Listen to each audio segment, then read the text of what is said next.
자, 오늘 우리에게 주시는 하나님 말씀을 받습니다. 오늘은 사도행전 2장 18절에서 38절까지 본문 말씀이 좀 길긴 한데요, 같이 말씀을 받습니다. 18절 제가 먼저 읽겠습니다. 그때 내가 내 영을 내 남종과 여종들에게 부어주리니 그들이 예언할 것이요, 또 내가 위로 하늘에서는 기사를, 아래로 땅에서는 징조를 베풀리니 곧 피와 불과 연기로다. 20절 주의 크고 영화로운 날이 이르기 전에 해가 변하여 어두워지고 달이 변하여 피가 되리라.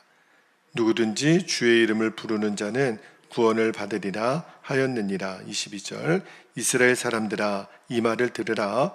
너희도 아는 바와 같이 하나님께서 나사렛 예수로 큰 권능과 기사와 표적을 너희 가운데서 베푸사 너희 앞에서 그를 증언하셨느니라. 그가 하나님께서 정하신 뜻과 미리 하신 대로 내준 바 되었거늘 너희가 법 없는 자들의 손을 빌려 못 박아 죽였으나 하나님께서 그를 사망의 고통에서 풀어 살리셨으니 이는 그가 사망에 매여 있을 수 없었습니다. 다윗이 그를 가리켜 이르되 내가 항상 내 앞에 계신 줄을 배웠으며 나로 요동하지 않게 하기 위하여 그가 내 우편에 계시도다. 26절 그러므로 내 마음이 기뻐하였고 내 혀도 즐거워하였으며 육체도 희망에 거하리니 이는 내 영혼을 음부에 버리지 아니하시며 주의 거룩한 자로 썩음을 당하지 않게 하실 것이미로다. 주께서 생명의 길을 내게 보이셨으니 주 앞에서 내게 기쁨이 충만하게 하시리로다 하였으므로 형제들아, 내가 조상 다윗에 대하여 담대히 말할 수 있노니 다윗이 죽어 장사되어 그 묘가 오늘까지 우리 중에 있도다. 그는 선지자라 하나님이 이미 맹세하사 그 자손 중에서 한 사람을 그 위에 앉게 하리라 하심을 알고 미리 본고로 그리스도의 부활을 말하되 그가 음부에 버림이 되지 않고 그의 육신이 썩음을 당하지 아니하시리라 하더니 32절에 이 예수를 하나님이 살리신지라 우리가 다 이 일의 증인이로다. 하나님이 오른손으로 예수를 높이심에 그가 약속하신 성령을 아버지께 받아서 너희가 보고 듣는 이것을 부어주셨느니라. 다윗은 하늘에 올라가지 못하였으나 친히 말하여 이르되 주께서 내 주에게 말씀하시기를 내가 너의 원수로 너희 발 등상이 되게 하기까지 너는 내 우편에 앉아있으라 하셨도다 하였으니 36절 그런즉 이스라엘 온 집은 확실히 알지니 너희가 십자가에 못 박은 이 예수를 하나님이 주와 그리스도가 되게 하셨느니라 하니라. 그들이 이 말을 듣고 마음에 찔려 베드로와 다른 사도들에게 물어 이르되 형제들아, 우리가 어찌할꼬 하거늘. 38절 함께요. 베드로가 이르되 너희가 회개하여 각각 예수 그리스도의 이름으로 세례를 받고 죄 사함을 받으라. 그리하면 성령의 선물을 받으리니. 아멘. 하나님 말씀입니다. 오늘 우리가 말씀을 좀 길게 읽었는데 오늘 설교 제목이 37절 뒷부분에 나오는 베드로의 설교를 들은 사람들의 반응이에요. 설교 제목이 형제들아, 우리가 어찌할꼬. 오늘 설교 제목이 되겠습니다. 우리가 오늘 꽤 길게 본문을 읽었는데 오늘 본문은 이제 오순절에 성령이 임하잖아요. 그리고 베드로가 성령의 충만함을 받습니다. 그리고 했던 베드로의 설교예요. 그런데 이 베드로의 설교가 사실은 여러분 베드로가 직업이 어부였지 않습니까? 성령을 받고 나서요, 베드로가 완전히 달라져요. 그의 설교가 얼마나 강력한지 이 설교를 듣고요. 자, 사도행전 2장 41절에 보면, 자, 말씀을 볼게요. 41절에 그 말을 받은 사람들은 세례를 받음에 이날에 신도의 수가 몇 명이라고요? 3천이나 더하더라. 그러니까 굉장히 많은 사람들이 3,000명 이상의 사람들이 모였겠죠. 세례 받은 사람만 3,000명이라면 그 설교의 능력이 얼마나 강했는가를 알 수 있죠. 사실은 베드로의 능력이 아니죠. 베드로에게 임했던 성령의 역사예요.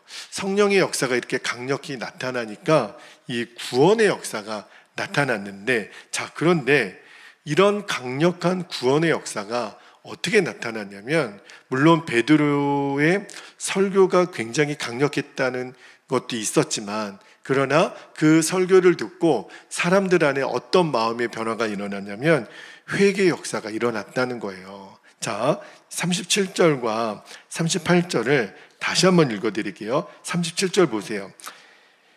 그들이 이 말을 듣고, 베드로의 설교를 듣고 마음에 찔려 베드로와 다른 사도들에게 물어 이르되, 뭐라고 얘기했다 그랬죠? 형제들아, 우리가 어찌할꼬 하거늘. 그때 베드로가 대답합니다. 38절에 베드로가 이르되, 너희가 회개하여 각각 예수 그리스도의 이름으로 세례를 받고 죄의 사함을 받으라. 그리하면 성령의 선물을 받으리니. 여러분, 이런 강력한 구원의 역사가 일어날 때 항상 동반되는 역사가 있는 거예요. 이 구원의 역사가 있기 전에 반드시 먼저 일어나는 역사가 바로 회개의 역사입니다. 여러분, 이 구원의 역사는요, 언제나 이 회개에서부터 시작이 되는 거예요. 오늘 이 말씀을 좀 나누고 싶습니다. 여러분, 예수님도 이 땅에 오셔서 제일 먼저 복음을 전할 때 하셨던 첫 말씀이 회개였거든요. 자, 마태복음 4장 17절에 보면 예수님이 복음을 전하셨던 첫 마디가 이거였어요. 회개하라, 천국이 가까이 왔느니라. 세례 요한도 그랬죠. 그러니까 이 구원의 첫 걸음이 회개예요. 여러분, 회개에 대한 말씀을 많이 드렸죠. 회개는 쉽게 말하면 마음을 바꾸는 거예요. 어떻게 해요? 내가 주인이었고 죄가 주인이었던 내 마음을 이제는 예수님이 주인된 마음으로 바꾸는 거. 그런데 예수님이 내 마음의 주인 되시기 위해서는 반드시 우리의 입술로 죄를 고백하는 일이 먼저 있어야 됩니다. 그러니까 엄밀히 말하면 회개가 없는 구원은 없어요. 여러분, 예수님을 믿으면 우리가 다 천국에 가잖아요. 왜냐하면 예수님이 십자가에서 우리들을 위해 피를 흘려주심으로 우리들의 모든 죄가 씻겨졌으니까 죄를 가지고는 우리가 천국에 들어갈 수 없단 말입니다. 그래서 십자가에서 예수님이 내가 지은 죄, 내가 받아야 될 죄값을 대신 치르셨어요. 그런데 우리가 예수님이 나를 위하여 십자가에서 죽으셨다, 이 사실을 믿어야 우리가 구원을 받잖아요. 그런데 이 십자가의 사건을 믿기 위해서는 반드시 선행되는 게 뭐냐면 내가 죄인이라는 사실을 인정해야 돼요. 그러니까 예수님을 믿을 것인지 안 믿을 것인지가 여기에서 갈라집니다. 내가 죄인인 것을 알아야, 내가 만약에 죄인인 것을 인정하지 않으면 예수님을 주님으로 영접할 이유가 없는 거죠. 그래서 예수님이 어떤 말씀을 하셨냐면 누가복음 5장 31절 32절에 보면 이렇게 말씀하셨어요. 건강한 자에게는 의사가 쓸데없고 병든 자에게라야 쓸데있나니 내가 의인을 부르러 온 것이 아니요 죄인을 불러 회개시키러 왔노라. 여러분, 우리가 병원에 왜 가요? 아프니까. 내 몸에 이상이 생겼으니까 병원에 가잖아요. 평상시에 건강한 사람은요, 의사를 찾지 않습니다. 병원에 가지 않아요. 아니, 건강한데 뭐가 의사가 필요하겠어요. 그러니까 병이 있으니까, 내가 아프니까 의사를 찾는 것처럼 자기가 죄인인 것을 인정하는 사람만, 내 영이 아픈 거예요. 내가 죄인이니까 그 사람만 예수님을 찾는 거예요. 거꾸로요, 내가 건강하다 그러면 의사 안 찾는다 그랬죠. 내가 의롭다고 하는 사람, 나는 법 없이도 살아, 나는 이제까지 죄 지은 거 없어, 이런 사람은요 예수님을 찾지 않아요. 지은 죄가 있어야 예수님의 십자가의 피로 씻음 받을 거 아니에요. 그런데 문제는요, 사람들이 육신의 병은 잘 알아요. 내가 조금만 아파도, 그죠? 그리고 어떤 병력이 있는 분들은요 알아서 약도 드시잖아요. 내 몸을 위해서라도. 그런데 많은 사람들이 죄로 인하여 내 영이 병들어 있다는 것은 전혀 모릅니다. 그러니까 자신의 건강을 장담했던 사람도, 약 한 번 먹지 않고 건강했던 자랑했던 사람들도요, 한 번 몸에 이상이 나타나면 계속 약을 먹고 병원에 가잖아요. 그런데 수많은 사람들이 죄로 인하여 내 영이 병들어가고 있는데도 그 사실을 몰라요. 인정하지 않아요. 그러니까 예수님을 안 믿는 거죠. 성경은 분명히 말하죠. 모든 사람은 죄인이라. 그러니까 육신이 병들면 반드시 육신의 증세가 나타납니다. 혈압이 문제가 있든지, 당뇨가 문제가 있든지, 혈관이 문제가 있든지, 뇌에 문제가 있든지, 하다못해 감기만 걸려도 콧물이 나고 기침이 나고 그런 증세가 나타나잖아요. 그러니까 우리가 내가 죄가 있다 라고 하는 것의 증세가요, 로마서 1장 28절부터 32절에 보면 잘 나타나 있어요. 시간이 없어서 읽어드리지는 않겠지만, 그러니까 내 안에 이 죄의 증상들을 보면 내가 죄인이구나 부인할 수가 없어요. 자, 그렇다면 성경이 말하는 죄의 핵심이 뭐죠? 물론 처음에는요, 우리가 어떤 윤리적인 죄, 미워하고 거짓말하고 사람을 죽이고 음란하고 이기적으로 살았던 거, 이런 죄의 고백들이 내 안에 나오잖아요. 그런데 진짜 회개가 터져 나오면 어떤 고백이 나오냐면, 하나님, 제가 하나님을 무시했습니다. 내가 내 인생의 주인으로 알고 살았습니다. 그러한 통렬한 회개가 나오게 돼 있어요. 여러분, 하나님을 외면하고 내 마음대로 살았던 것, 내 고집대로 살았던 것, 이 죄에 대한 고백이 나와야, 아, 이분이 진짜 회개가 터졌구나. 여러분, 내가 죄인이란 사실을 깨달아야 회개가 나오는 거잖아요. 너 무조건 잘못했어 말해, 이런다고 내가 회개가 되는 게 아니거든요. 그래서 내 스스로 의롭다고 생각하는 사람들은요, 예수님 믿기 굉장히 어렵습니다. 노방전도를 하다가 당신은 죄인입니다 라고 얘기하면 뭐 화를 내요. 아, 당신이 내가 죄 지은 거 봤어? 내가 무슨 죄가 있다 그래? 내가 법 없이도 사는 사람이고 얼마나 깨끗한 사람인데 나는 예수 같은 거 필요 없어. 아, 이렇게 나와요. 여러분, 그런 사람들이 누구냐면 바리새인들과 서기관들이에요. 예수님이 회개하라, 천국이 가까웠다 얘기하니까 그들은 예수님을 믿지 않아요. 받아들이지 않아요. 얼마나 예수님이 화가 났든지, 이 회칠한 무덤이요, 독사의 자식들아, 예수님이 얼마나 애통했는지. 여러분, 자기 자신에 대해서 아주 그냥 프라이드가 강한 사람들이 있잖아요. 와, 정말 예수님 믿기 어렵더라고요. 내가 능력이 얼만데, 내가 얼마나 성실한데, 내가 얼마나 수고하고 애썼는데, 내가 이렇게 애써서 우리 가족들 먹여 살리고 있는데, 우리 가정 이렇게 행복한데 뭐가 예수가 필요하냐고 모르는 거죠. 자기가 얼마나 교만하다라는 것을. 여러분, 내 인간이 얼마나 연약한지, 어제도 그 화재 사건을 보면서 그런 일이 일어날 줄 누가 알았겠어요. 하필이면 그 공장에서 그런 일이 일어날 줄. 여러분, 이 땅에 전쟁의 비극이 있었던지 그렇게 오랜 세월이 아니에요. 아마 우리 뒤에 계신 우리 이문순 성도님은 그 현장을 또 경험했던 또 세대이지 않습니까, 여러분? 이 땅에 전쟁의 아픔이 있었던 거, 누가 전쟁이 일어날 걸 누가 알았겠어요? 그죠? 여러분, 사람이 이렇게 연약합니다. 언제 무슨 일이 일어날지. 우리가 그렇게 연약한 존재예요. 그죠? 여러분, 내가 연약함을 인정하지 않는 거, 나는 얼마든지 하나님 없이도 잘 살 수 있어, 이게 진짜 교만이에요. 이 마음이 회개하지 않으면 그러면 예수님을 믿을 수가 없습니다. 근데 오늘 본문에서 사람들은 어떤 계기로 회개하게 될까? 오늘 본문 말씀이 우리에게 가르쳐 주는 거예요. 자, 37절 말씀을 다시 한번 볼게요. 37절에 그들이 이 말을 듣고, 베드로의 설교를 듣고 마음에 찔려, 이 마음에 찔려가 굉장히 중요합니다. 베드로와 다른 사도들에게 물어 이르되, 형제들아, 우리가 어찌할꼬 하거늘. 여기 보면 수많은 사람들이 베드로의 설교를 듣고 마음에 찔렸다. 여러분, 찔렸다, 이 말이 무슨 말이에요? 내가 지은 죄가 생각이 났다. 맞다. 내가 베드로의 설교를 들어보니 내가 죄인이구나.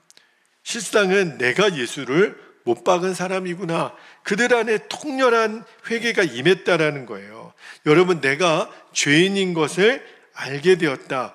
근데 이 역사가 언제 일어나냐면 하나님의 말씀을 들었을 때, 베드로 사도가 구약부터 시작하여 차근차근히 왜 우리가 예수님을 믿어야 되고 왜 우리가 죄인이어야 되고 우리가 예수님을 십자가에 못 박은 죄인이라는 것을 하나하나 듣다가 이런 역사가 일어나는 거예요. 그러니까 하나님의 말씀, 이게 회개를 일으키는 씨앗이에요. 자, 히브리서 4장 12절에 보면 하나님의 말씀은 살아있고 활력이 있어 좌우에 날선 어떤 검보다도 예리하여 홍과 영과 및 관절과 골수를 찔러 쪼개기까지 하며 또 마음의 생각과 뜻을 판단하나니. 무슨 말이냐면 하나님의 말씀이 내 영혼의 귀에 들려질 때 내 숨겨진 죄가 드러난다라는 거예요. 하나님의 말씀이 들려지는 순간 내 속에 숨어있는 이 죄와 악이 드러나요. 때로는 내가 이런 죄를 지었는 것조차도 모르고 지나갈 때가 많거든요. 그 죄가 생각이 나요. 그래서 하나님 말씀을 가까이 해야 되는 거예요.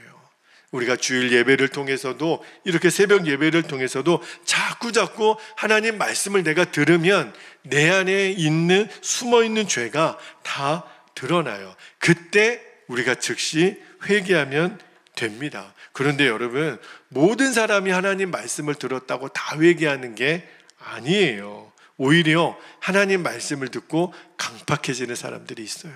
사도행전 6장 7장에 가보면 나중에 스데반 집사가 저기 말씀을 전할 때 복음의 말씀, 그때도 스데반 집사님의 그 강력한 말씀이 베드로 사도의 말씀 못지 않아요. 오히려 더 강력한, 예수님이 바라보고 계시는 것이 보아질 정도로, 그런데도 사람들이 얼마나 마음에 강팍한지 회개의 복음을 전할 때 그들은 회개하지 않고 오히려 스데반을 돌로 쳐 죽이잖아요. 여러분, 성령께서 지금 이 순간에도 저와 여러분에게 말씀을 주실 때 하시는 일이 뭐냐면 내 죄가 깨닫게 되는 거예요.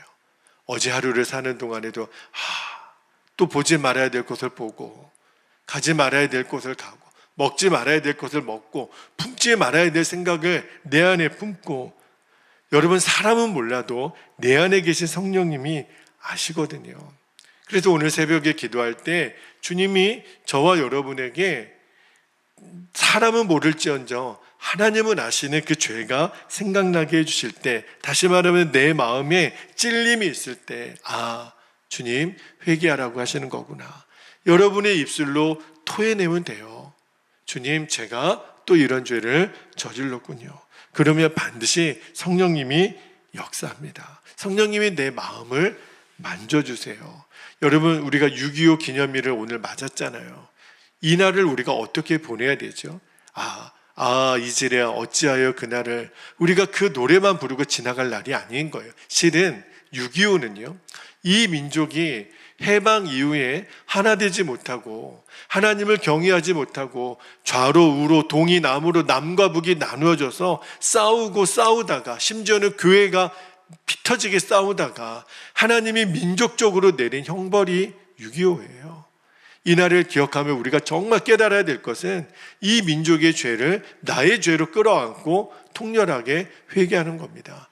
하나님 없이 살았던 이 민족을 나의 죄로 알고 깨닫고 이제는 다시는 그 민족의 아픔이 되풀이되지 않도록. 실은 6.25 기념일은 회개의 날이에요. 하나님 우리 민족을 긍휼히 여겨달라고. 여러분, 절대로 이 회개의 기회를 놓쳐서는 안 됩니다. 하나님과 우리 사이의 문제가 뭐예요? 바로 이 죄예요. 자, 이사야 59장 2절에 보면 이사야 선지자가 말씀하잖아요. 오직 너희 죄악이 너희와 너희 하나님 사이를 갈라놓았고 너희 죄가 그의 얼굴을 가리워서 너희에게 듣지 않으시게 함이니라. 죄 때문에 그런 거예요. 죄가 그렇게 무섭고 더러운 거예요. 아무것도 하나님은 우리에게 좋은 거를 주실 수 없는, 여러분 물질의 문제도 환경의 문제도 사람의 문제도 아니에요. 내 죄입니다. 근데 너무 감사한 것은 우리들의 죄는요, 깨닫고 하나님께 고백하기만 하면 돼요. 그러면 주님이 우리를 긍휼히 여기시고 이 문제를 해결해 주세요. 회개하지 않는 죄가 진짜 우리의 문제입니다. 말씀 한 구절만 더 읽고 기도하겠는데요. 예레미야 5장 25절에 말씀하십니다. 너희 허물이 이러한 일들을 물리쳤고 너희 죄가 너희로부터 좋은 것을 막았느니라. 이 말씀을 뒤집어서 얘기하면, 회개하면, 내가 돌이키면, 내 죄를 깨닫고 기도하면 하나님이 얼마든지 지금도 우리에게 좋은 것을 주실 수 있다는 거예요. 할렐루야. 나 개인도, 우리 가정도, 우리 교회도, 이 나라 민족도 다 동일합니다. 하나님은 이미 좋은 것을 다 준비해 놓고 계세요. 다만 우리가 끝까지 회개하지 않으니까 이 민족이, 우리나라 민족이, 열방이 다시 사는 길은요, 회개밖에 없어요. 어제도 뉴스를 보면 어디에 전쟁이 일어났다, 어디에 사고가 일어났다, 어디에 재난이 일어났다, 맨 그 소식밖에 없어요. 그 소식을 보면서도 깨닫게 되는 것은 회개밖에는 답이 없다는 생각이 들어요.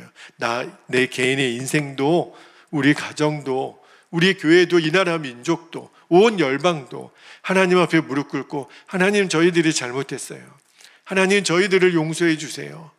하나님 깨닫게 해주세요. 돌이키게 해주세요. 얼마든지 하나님은 준비되어 계세요. 다만 우리가 돌이키지 않으니까, 여러분 오늘 새벽에 기도할 때 하나님, 제가 아직 회개하지 않은 죄가 있으면 깨닫게 해주시고 주님 앞에 회개하여 그 약속하신 성령의 세례를 우리가 다 받도록 주님 역사해 주시도록 기도하기를 축복합니다. 이제 두 가지 기도 제목 붙잡고 기도하겠습니다. 내일 새벽에는 하나님의 정말 받으시는 회개에 대한 말씀을 다시 한번 나누겠는데요. 자, 오늘 두 가지 기도 제목 드립니다. 첫 번째는요, 초대교회 성도들이 마음의 찔림을 받은 것처럼 내 안에 회개하지 않은 죄가 생각나게 하소서. 오늘 기도할 때 여러분 막연하게 기도하지 말고, 주님, 제가 회개해야 될 것이 무엇입니까? 성령께서 깨닫게 하시는 대로 여러분들이 그렇게 고백하시기를 바랍니다. 두 번째는요,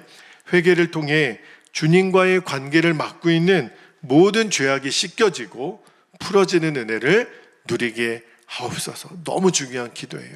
하나님과의 막힘은 죄 때문에 막히는 거거든요. 회개함으로 하나님과의 막힘이 풀려지게 하옵소서. 이 시간에 허락하신 말씀과 기도의 제목을 붙잡고 우리 주님의 이름을 간절히 부르신 후에 통성으로 기도하겠습니다. 주여